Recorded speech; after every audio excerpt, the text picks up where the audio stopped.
एक गांव में नव्या नाम की एक छोटी सी लड़की अपने भाई के साथ रहा करती थी।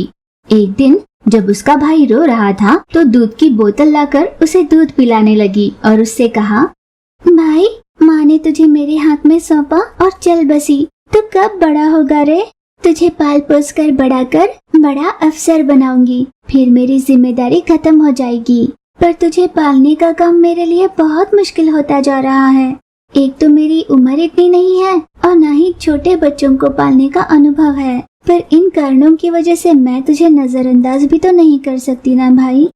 यूं अपने नन्हे से भाई को समझ में आए ना आए, बस खुद की संतुष्टि के लिए वो उससे बातें किया करती। जब नव्या अपने भाई से यूं बातें कर रही थी, तभी उसके घर पर एक वृद्ध महिला आई। उस वृद्ध महिला के घर आने पर नव्या ने अपने भाई को नीचे सुला दिया। अरे दादी माँ, आप अचानक आज यहाँ पर कैसे आ गई? क्या मुझसे कोई काम था? हाँ बेटा, मैंने तुमसे पहले कितनी बार कहा है कि इस कुएं को बंद करा दो, पर तुमने सुना नहीं। आने वाले 2-3 दिनों में भारी वर्षाएं होंगी। गर्मियों के दिनों में भी जिस कुएं में पानी भरा रहता है, सोचो बरसात के मौसम में कुआं भरकर पानी बहने लगेगा। इसीलिए मैं बस एक नजर लगाए रखती थी। मान लो तुम्हारा एक पल के लिए भी ध्यान भटक गया और तुम्हारा भाई रेंगते हुए कुएं तक पहुंच गया तो कैसा अनर्थ हो जाएगा। दादी माँ, पिछले कुछ दिनों में गाँव वासी पानी के लिए तरस रहे थे, तब इसी कुएं ने सबको पानी दिया था ना।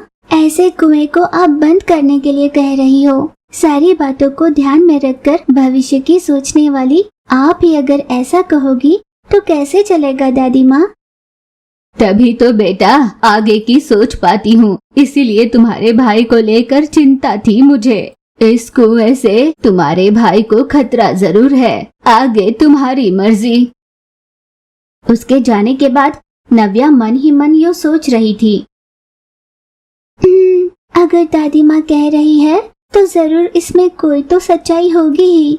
जिस कुएं ने इतनी मदद की, उसे हमेशा के लिए बंद करना मुझे कुछ सही नहीं लग रहा।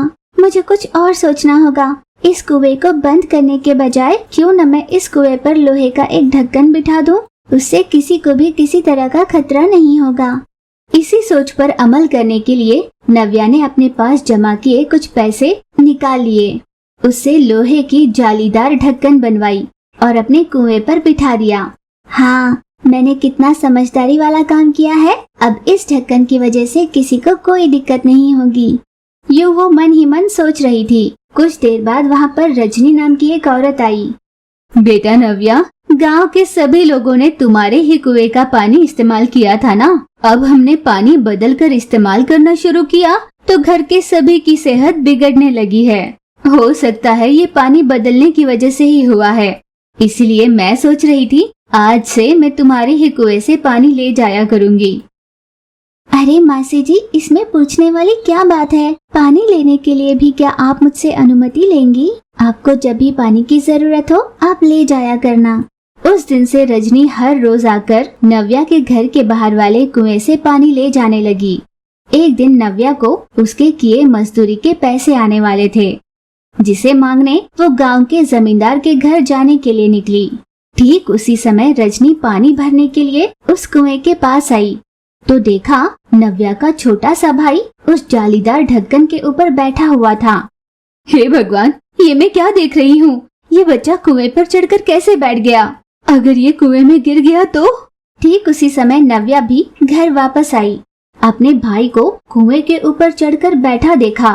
वो दौड़कर उसके पास गई। जब तक नव्या वहां पहुंच पाती, जाली के खिसकने की वजह से उसका भाई कुएं में जा गिरा। चूंकि कुएं में बहुत सारा पानी था, उसका भाई पानी में डूबा जा रहा था। नव्या ने जैसे ही ये देखा, उसने बाल्टी से एक रस्सी बांधी और उसे कुएं में छोड़ दिया। नव्या ने बड़ी समझदारी से उस बाल्टी को अपनी भाई की ओर मोड़ा। कुछ देर तक प्रयास करने के बाद उसका भाई बाल्टी में फंस गया। नव्या जोर लगाकर अपने भाई को ऊपर की ओर खींच रही थी, पर तभी कुएं में कहीं से मगरमच्छ आ गया और उस बच्चे को अपना शिकार बनाने के लिए मुंह खोलकर लालच से उसकी ओर देख रहा था। मगरमच्छ अपनी तरफ से ऊंचा उड़कर हर तरह से कोशिश कर रहा था, पर नव्या ने भी अपने भाई को किसी भी हाल बचाने की सोच उसे मगरमच्छ के मुंह लगने नहीं दे रही थी। यूं बहुत देर तक मगरमच्छ और नव्या के बीच ये जद्दोजहद जारी थी। आखिरकार बहुत देर तक प्रयास करने के बाद नव्या अपने भाई को बचाने में सफल हुई। जैसे ही गांव वालों को ये बात पता चली, वे सभी दौड़कर नव्या के घर के पास आए, उसका हालचाल जाना। गांव वालों में से राम नाम के एक आदमी ने उससे कहा, बेटा नव्या, इतने बड़े खतरे से बाहर निकलने के बाद भी अगर तुम उस कुएं को बंद करने की नहीं सोचोगी तो तुम्हारे लिए अच्छा नहीं होगा। अब तुम्हें उस कुएं को बंद करना ही होगा। देखिए रामू चाचा, जो मैंने पहले कहा अब भी वही कह रही हूँ। पिछले दिनों में भीषण गर्मी की वजह से सभी के कुएं सूख गए थे। एक केवल मेरा ही कुआं था जिसकी वजह से सभी को पानी मिल पाया है। हर मौसम में पानी से भरे इस कुएं को बंद करने की बात कर रहे हो। अपने भाई का ध्यान रखने की जिम्मेदारी मेरी है। जरूरत पड़ी तो मैं अपने भाई की जान बचाने के लिए अपनी जान भी दांव पर लगा दूंगी, नव्या ने स्पष्ट रूप से कह दिया। उस दिन से नव्या ने अपने भाई को एक पल के लिए भी ओझल होने नहीं दिया। हर समय उसका ध्यान रखा करती। दूर कहीं एक गांव में बेबी नाम की एक गरीब लड़की रहा करती थी। वो अपनी दादी विजया के साथ रहा करती थी। चूंकि विजया बहुत बूढ़ी थी, इसीलिए उसमें इतनी ताकत नहीं थी। फिर भी अपनी पोती के भविष्य के लिए वो मजदूरी का काम करती थी। एक दिन हर रोज की तरह काम पर जाने के लिए जब दादी तैयार हुई तो बेबी ने आकर कहा, दादी, 2 दिनों बाद मेरा जन्मदिन है ना, तो मेरे लिए एक नया गाउन, चूड़ियाँ और नई चप्पल दिला दो ना। दादी माँ, ये जो गाउन है ना मेरा बहुत खराब हो चुका है, जगह जगह फट भी गया है और देखो ना पैरों में चप्पल भी नहीं है। मैं जब ऐसे गांव में जाती हूँ ना दादी, तो सब मुझ पर हंसते हैं। इसीलिए दादी माँ, मुझे नया गाउन, चप्पल और साथ में चूड़ियाँ भी चाहिए। यूं उदास होकर बेबी ने कहा। बेबी की बात सुन दादी मन ही मन सोचने लगी, इसे जन्म देने वाले इसके जन्मदाता ही मिट्टी में विलीन हो गए। उन्हें तो मैं लाकर नहीं दे सकती। इस नन्ही सी बच्ची की इन छोटी इच्छाओं को तो मैं मना नहीं कर सकती, पर इतनी सारी चीजें लाने के लिए मेरे पास पैसे तो नहीं है। अब मैं क्या करूं भगवान। यूं मन ही मन सोचकर, बेटा बेबी, कल मुझे कुछ पैसे मिलने वाले हैं। जैसे ही पैसे आएंगे ना, मैं तुम्हारे लिए ये सारी चीजें खरीदूंगी। ये कहकर दादी घर से बाहर चली गई। कुछ समय बाद रंगा नाम का एक आदमी बेबी के पास आया। बेटा बेबी, तुम्हारी दादी जहाँ काम करती है ना, वहाँ पर पेड़ की डाल टूटकर उनके ऊपर गिर गई। अभी अभी हमने उन्हें अस्पताल पहुँचाया है। तुम्हें ये बात बताने के लिए ही मैं यहाँ आया हूँ। यूं हाफते हुए उसने कहा, क्या कहा? दादी को क्या हुआ? घबराई हुई बेबी रंगा के साथ अस्पताल जाने के लिए निकली। अस्पताल में बेड पर लेटी अपनी दादी को देखकर वो रोने लगी। रोती हुई बेबी को देखकर, बेटा बेबी, तुम चिंता मत करो, मुझे कुछ नहीं हुआ। भगवान ने मुझे तुम्हारे लिए बचा कर रखा है, वरना पेड़ से इतनी बड़ी डाल गिरने के बाद तो मैं जिंदा ही नहीं रह पाती। पर दुख की बात तो एक ही है बेटा, मैंने सोचा था ज्यादा देर तक काम करूंगी तो उन पैसों से तुम्हारे लिए नया गाउन, चूड़ियाँ और चप्पल खरीदूंगी, पर उससे पहले ही ये हादसा हो गया। अब मैं काम नहीं कर सकूंगी और ना ही तुम्हें वो चीजें दिला पाऊंगी। दादी माँ, मैं नया गाउन नहीं पहनूंगी तो कोई नुकसान नहीं होगा, पर अगर आपको कुछ हो जाता तो मैं कैसे रह पाती दादी माँ? बेटा, कौन हो तुम और विजया जी की क्या लगती हो? डॉक्टर, मेरा नाम बेबी है और विजया जी मेरी दादी हैं। मेरी दादी कब ठीक होंगी डॉक्टर? बेटा, पेड़ की डाल तुम्हारी दादी के हाथों पर गिरने की वजह से हाथों की नसों पर बहुत ही जोर पड़ गया है, इसीलिए उनके हाथ अब बलहीन हो चुके हैं। अब तुम्हारी दादी माँ को अपने हाथों से कुछ भी नहीं करना चाहिए। जितनी जल्दी हो सके तुम्हारी दादी माँ का ऑपरेशन करवाना होगा, वरना हो सकता है तुम्हारी दादी माँ के हाथ हमेशा के लिए निर्जीव हो जाए। मुझे दादी माँ कभी कभी पैसे दिया करती थी ना, मैंने उन पैसों को मेरे गुल्लक में रखा है। वो घर पर रखे हुए हैं, पूरे 100 रुपए होंगे? यूं बेबी ने बड़ी मासूमियत से पूछा। बेटा, तुम कुछ भी कर अपनी दादी माँ को ठीक होते हुए देखना चाहती हो, ये मुझे समझ में आ रहा है, पर बेटा उतने पैसे काफी नहीं होंगे। लगभग 2 से 3 लाख रुपए लग सकते हैं। क्या इतने सारे पैसे? ठीक है, मैं जल्द से जल्द पैसों का इंतजाम करने की कोशिश करती हूँ। आप मेरी दादी माँ का ऑपरेशन करना। घर जाने के बाद दादी ने बेबी से पूछा। बेटा बेबी, मेरे ऑपरेशन में बहुत पैसे खर्च होंगे। तुम्हें मेरे लिए किसी भी तरह का श्रम करने की कोई जरूरत नहीं। तुम अभी बहुत छोटी हो, मैं बूढ़ी हो चुकी हूँ।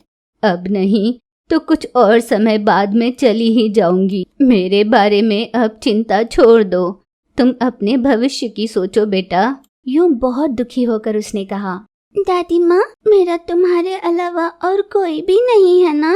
तुम भी ऐसी बातें करोगी तो मुझे बहुत दुख होगा।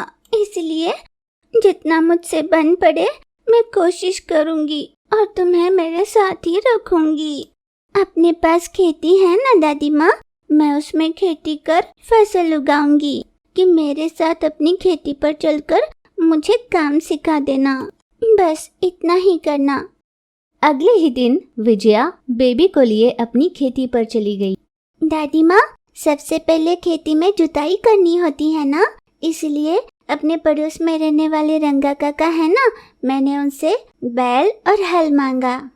ये कहकर वो रंगा काका के पास गई। कुछ देर बाद वो साथ में एक बैल लिए, कंधे पर हल लिए अपनी दादी माँ के पास आई। उसने हल बैल से बांधी और खेत की जुताई करने लगी। यूं कुछ देर तक जुताई करने के बाद अचानक एक जगह आकर बैल रुक गई। हल कहीं पर फंस गई थी। तब बेबी ने हल को हटाकर उस जमीन में खोद कर देखा तो वहाँ पर उसे एक संदूक मिला। उसने संदूक जमीन के अंदर से बाहर निकाली और अपनी दादी विजया के पास ले आई। दादी माँ, ये संदूक जमीन के अंदर क्यों थी? इसमें कुछ हो सकता है क्या? क्या पता बेटा, तुम इसे खोलकर तो देखो। यूं दादी ने कहा। जैसे ही बेबी ने संदूक खोला, उसमें बहुत सारे सोने के सिक्के, तरह तरह के गाउन, चप्पल और बहुत सारी चूड़ियां थी। जैसे राजा महाराजाओं के काल का है। हमने ये सोचकर कि ये जमीन उपजाऊ नहीं, यहाँ पर जुताई नहीं की, इसलिए इसका पता ही नहीं चला। आज पता चल पाया है।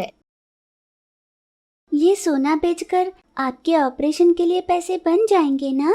तो चलो ना दादी माँ, इस संदूक को अपने घर ले चलते हैं। उस संदूक को वे दोनों अपने घर ले गए। घर जाकर संदूक खोलकर उसमें रही सारी चीजें देखी। उसमें तरह तरह के गाउन थे। दादी माँ, ये संदूक हमें सही समय पर मिला ना? अब इस सोने के बदले पैसे लेकर हम तुम्हारा ऑपरेशन करवा सकते हैं। और इसमें बहुत सारे गाउन भी है ना? कल मेरे जन्मदिन पर इनमें से एक गाउन पहन लूंगी। हाँ बेटा, ये गाउन पहनकर तुम राजकुमारी लगोगी। हम अब बिना किसी कष्ट के रह पाएंगे। यूं दादी माँ खुश होकर बोली।